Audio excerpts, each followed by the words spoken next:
कि नहीं। फिर उन्होंने बोला काकोली सरकार ने सुसाइड किया है, काकोली सरकार के सुसाइड नोट में लिखा है नोबडी इज रिस्पॉन्सिबल, और उन्होंने नाम डाल दिया। अभी क्या है, बंगाल में कोई भी कुछ होता है वो बोलते हैं एसआईआर की वजह से होता है। अब मैं आपको बताता हूं एसआईआर बीएलओ को एक्चुअली कौन थ्रेट कर रहा है। टीएमसी के कूच बिहार, क्या बीच में मत बोलिए स्वयं जी, कूच बिहार के डिस्ट्रिक्ट प्रेसिडेंट गिरिंद्रनाथ बर्मन, अगर हर बीएलओ ने 2000 वोटर लिस्ट कंप्लीट नहीं डाली, फेलियर किया, तो मैं उसको बांध के पीट दूंगा। फिराद हकीम बोलते हैं हाथ पैर तोड़ूंगा। कोई इलेक्शन कमीशन को धमकी देता है। तो ये जो भी हो रहा है ना बीएलओ के साथ, वो दरअसल आप कर रहे हैं, और बीएलओ ने खुद प्रोटेस्ट किया है ये कहते हुए कि हमें कोई सुरक्षा नहीं मिल रही है और किस प्रकार से हमें सुरक्षा की चिंता है बंगाल में। और आखिरी बात ये है, एक सेकंड लास्ट, ये मोहम्मद मोल्ला या मुल्ला जो भी है, 1990 से आपने उसको दामाद क्यों बना कर रखा है, और आज वो सब पैकअप करके जा रहे हैं, और इसीलिए आप एसआईआर के विरोध में बोले कि महाराष्ट्र में एसआईआर सपोर्ट करते हैं और बंगाल में विरोध करते हैं। मुझे एक छींक आने वाली है, शायद एसआईआर की वजह से, शायद एसआईआर, माफ कीजिएगा, बस थोड़ा सा जोक करी थी, सब सीरियस हो गए थे इसीलिए। लेकिन मैं आपको सुनवाना चाहती हूं। मैंने ये सवाल असदुद्दीन ओवैसी साहब जो जमीन पर थे, बिहार में लड़ रहे थे, उनसे पूछा। तारिक भाई सुनिएगा जरूर, फिर आपके पास आ रही हूं। असदुद्दीन ओवैसी बिहार के बारे में, कांग्रेस पार्टी तो कह रही है ये चुनाव इलेक्शन कमीशन ने जिताया है, ये चुनाव एसआईआर के बदौलत चला है, इसीलिए जो जीता है वो जीता है, जो हारा है वो हारा है।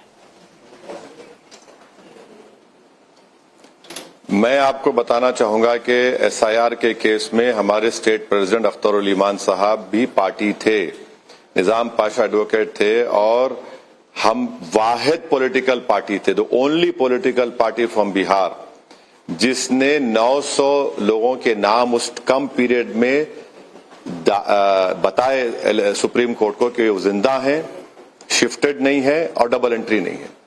कोई दूसरी पॉलिटिकल पार्टी तो इतना बड़ा नंबर दे नहीं पाई, हमने वो काम किया। तो अब अगर दूसरे नहीं कर पाए, और साथ ही साथ हम उम्मीद करते हैं कि आपकी नाकामी जो है, अगर आप इलेक्शन कमीशन पे थोप रहे हैं तो ठीक है, आपका वैलिड रीजन होगा, मगर मेरा मानना यह है कि कई और रीजंस भी हैं। आपकी अपनी नाकामी के लिए आप कहीं ना कहीं इलेक्शन कमीशन को ठीकरा नहीं फोड़ सकते, ये असदुद्दीन ओवैसी साहब कह रहे हैं तारिक भाई। और ओवैसी साहब ने आज ये भी कह दिया हरा आ गया है, लाल को घबराना पड़ेगा। अब ये हरे और लाल की लड़ाई है या फिर इलेक्शन कमीशन के साथ मोदी विरोधियों की? देखिए मैम, ये भारत के बचाने की लड़ाई है, भारत के लोकतंत्र को बचाने की लड़ाई है। अब जो वोटर हैं वो तो यूपी में हैं, अब ओवैसी साहब को भी उन्हीं वोटर्स की जरूरत है। अब उन वोटर्स को बचाना किसकी जिम्मेदारी है, ये खुद आसिम भाई बैठे हैं और बैठे हुए हैं। अब ओवैसी साहब ये तय कर, ओवैसी साहब ने ये भी कहा कि एसआईआर के पीछे मत, क्योंकि ये तो मेरे हिसाब से एसआईआर ओवैसी साहब के हिसाब से सही है। अभी कहा गया टीएमसी के प्रवक्ता ने कहा कि border security forces Amit Shah के साथ पास है। नहीं भाई, वो देखते हैं, होम मिनिस्टर है, उनको देखना है। अरे उनको कहां देखना है, ये काम तो एसबीआई के चेयरमैन का है, एलआईसी के अध्यक्ष का है, ये लोग जाके बॉर्डर देखेंगे ना। अभी बताया जा रहा था फेंस्ड है और नॉन फेंस्ड में डिफरेंस बताया जाए, इतने फेंस्ड है और इतने नॉन फेंस्ड की भी सुरक्षा करना। नेपाल से आएगा राजा, वो बैठेगा डंडा लेकर। जवाब क्यों नहीं दे रहे हैं ओवैसी साहब का, इधर उधर क्यों भटका रहे हैं? तारिक खान, सिलेबस से बाहर का सवाल आ गया था क्या? क्या बोलूं? मैंने सीधा ओवैसी साहब कह रहे हैं एसआईआर इज ओके, खाली उसको जिम्मेदार ठहराना सही नहीं है। अब उसका जवाब ददे दीजिए, नहीं है, एसबीआई एलआईसी क्या बोल रहे हैं? छोड़ दीजिए, मैं उसी पे बोल रहा हूं। एसआईआर ओके, अच्छा 1,62,486 मतदाता केंद्र हैं उत्तर प्रदेश में, और इतने ही बीएलओ हो गए, और 15 करोड़ 42 लाख वोटर हैं। कितनी देर लगेगी सबके घर जाने पे? आपने कहा घर जाने के लिए ना, हो जाएगा पूरा। ओवैसी साहब को कोई दिक्कत नहीं है, उनको भी तो वोट लेना, यूपी में लड़ना है, मगर शायद वोट लेना है या किसी और को जिताना, ये ओवैसी साहब तय करना। लेकिन एक बीएलओ पे इतना प्रेशर। अच्छा मैम, इस 1 महीने के बाद दुनिया खत्म हो जाएगी। आप तो मत ही बोलिए, आपके चुनाव तो 2027 में गुरुजी, आप किस बात से डर रहे हैं?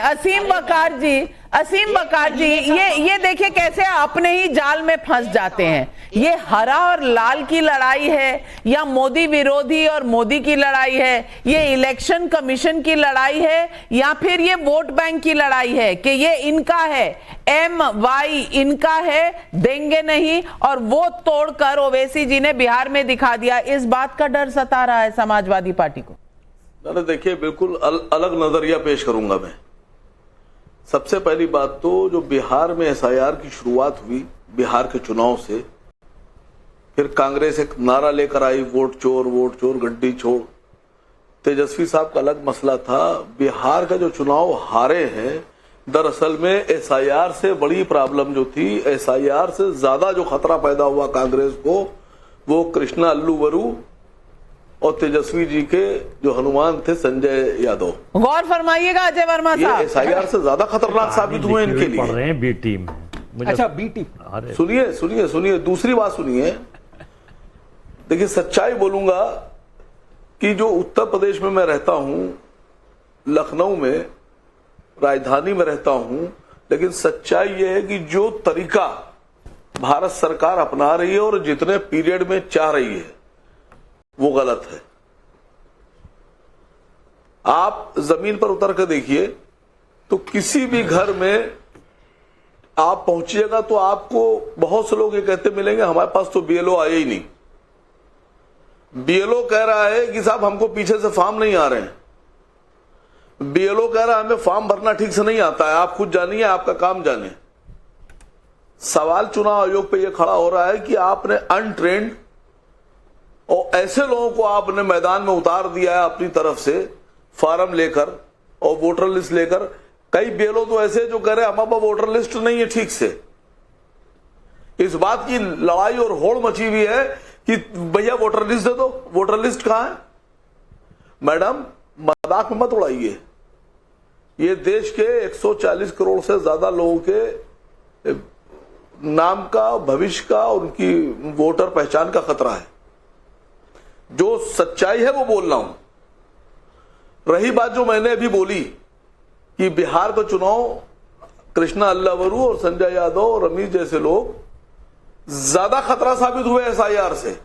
ये अगर आप माइक लेकर कांग्रेस के लोगों से पूछिएगा तो मेरी बात को यस करेंगे बिल्कुल। लेकिन वो अजय वर्मा जी तो कह रहे हैं कि आप इसलिए ऐसा कह रहे हैं क्योंकि आप बी टीम है। कांग्रेस ने बी टीम आपको तब नहीं कहा जब जुबली हिल्स के चुनाव में बाइपोल में आपने उन्हें सपोर्ट किया था, और अपने ही पार्टी के लोगों को कहते हैं कि हाथी चले बाजार कुत्ते भौंके हजार। आप किसी के सगे हो ही नहीं सकते। मुझे बोला गया अजय जी, मुझे नहीं।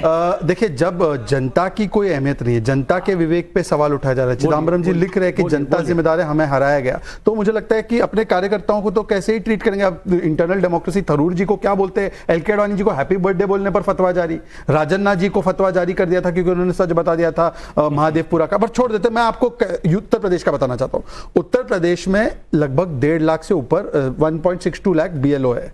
उनको जितने वोट करने हैं, मतलब कि पर BLO को 950 वोट्स टोटली करने हैं एक महीने की अवधि में या उससे ज्यादा, मतलब पर दिन 30 वोटर्स, और एक घर में अप्रोक्सीमेटली 4 वोट होते हैं, मतलब 7 परिवार दिन में देखने हैं।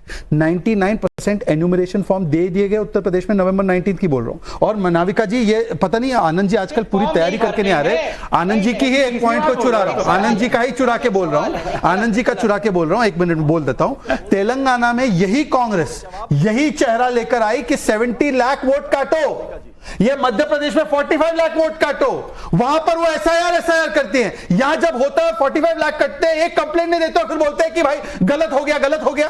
ये तेलंगाना में क्यों मांग की थी आपने? पब्लिक भी पूछ रही है। सुशील कुमार पटना बिहार से पूछ रहे हैं, कभी वोट चोरी, कभी अडानी अंबानी, कभी नरेंद्र सरेंडर, मोदी विरोध के नाम पर कब तक राहुल गांधी की नाकामी छिपाएगी कांग्रेस पार्टी?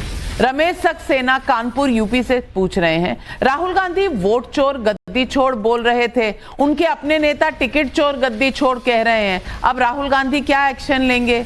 महेंद्र हरित का कैथल हरियाणा से सवाल है, SIR से अखिलेश यादव और ममता बनर्जी क्यों परेशान है? क्या वोट बैंक खिसकने का डर सता रहा है? अजय वर्मा जी जवाब दीजिए। नाविका जी, हमारे पास उस वक्त ज्ञानेश जी नहीं होते थे, हमने जो वोटों की मांग करी है, इनकी बात का जवाब दूं कि साहब इतने काट दीजिए, हमने जेन्युइन वोट कटवाए, हमने मांगा कि 7 लाख वोट